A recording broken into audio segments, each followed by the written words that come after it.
Video I'm going to be comparing the Peter Rabbit movies to the Bourne movies because in part 1 of this series I compared Bourne to Friday the 13th. Bourne 1, I compared Peter Rabbit to All Dogs Go to Heaven. Peter Rabbit 1.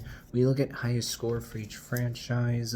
Bourne Ultimatum has a score of 92%. In the case of Peter Rabbit, the second movie has the highest score of 68%. When you look at lowest score, the first Peter Rabbit movie has a 64%. Jason Bourne from 2016 only has a 55%. Thus far, the franchises are tied. Then we look at average score. Bourne wins here because it is an average of 73, while Peter Rabbit has an average of 66. But when we look at gap between lowest and highest score, Peter Rabbit wins here because only have a gap of 4%, whereas with Bourne, gap of 37%. So we're going to look now at my personal opinion to decide which franchise is going to win, because each franchise has won 2 rounds so far. I've seen both the Peter Rabbit movies, and I have fun with them. I think they're enjoyable. I think they're good. Don't really make any big mistakes. I mean, I like the story here about Peter Rabbit, these other rabbits who think that this place is their place. At first, you see there's this mean guy that lives there, but then he passes away, and so his nephew ends up heading out to the farm.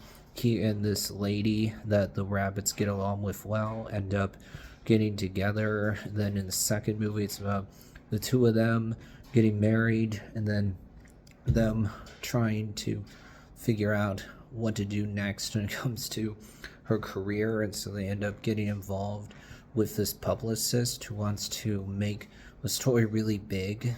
So the two of them are like, wait a minute, no, this isn't what we want at all. This is taking things way too far. And so they end up heading back to the farm in order to get back to living the life they want to live. Now, I think the biggest thing working against Peter Rabbit really is just that, the story and characters are not like fantastic. There's not like big emotional moments. I mean, not that there's zero emotion in these movies, but it's nothing on the same level as like top tier Pixar, DreamWorks, Disney Animation, for example. Overall, you watch these movies, I mean, they're fun, they're competent, but you can't help also feeling like, okay, yeah, it's just another animated movie with talking animals. Doesn't really do much to distinguish itself. It's like, yeah, it's just another one of these movies. Now, when it comes to Bourne, these are action thrillers about a guy who has amnesia, and so he can't remember a lot of his own life. He's trying to figure out his past and trying to, I would imagine, evade people who are trying to take him out.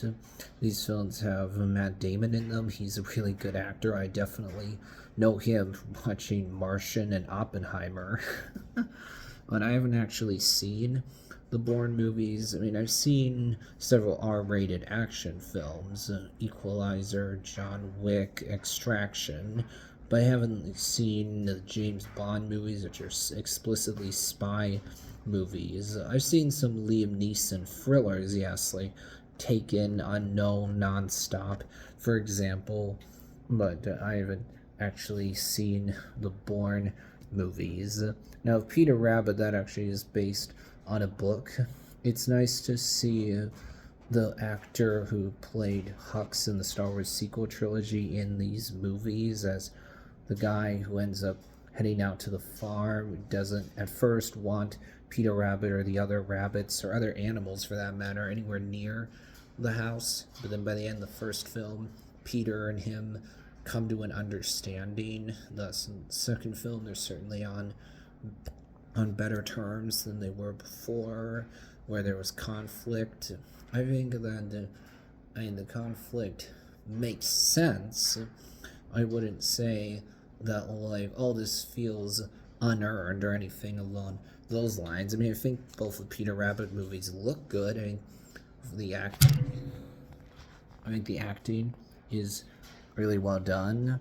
So I don't really have a whole lot of problems necessarily with the Peter Rabbit movies, other than them just feeling like another one of these movies. Let me put it this way, there are quite a good amount of other animated films that are a lot better than Peter Rabbit. So there's other animated movies that I would much rather rewatch. than Peter Rabbit. So I think I'm gonna have to go with Bourne actually in this case, just because those movies seem a bit more interesting than Peter Rabbit, to be honest. That'll wrap things up for this video.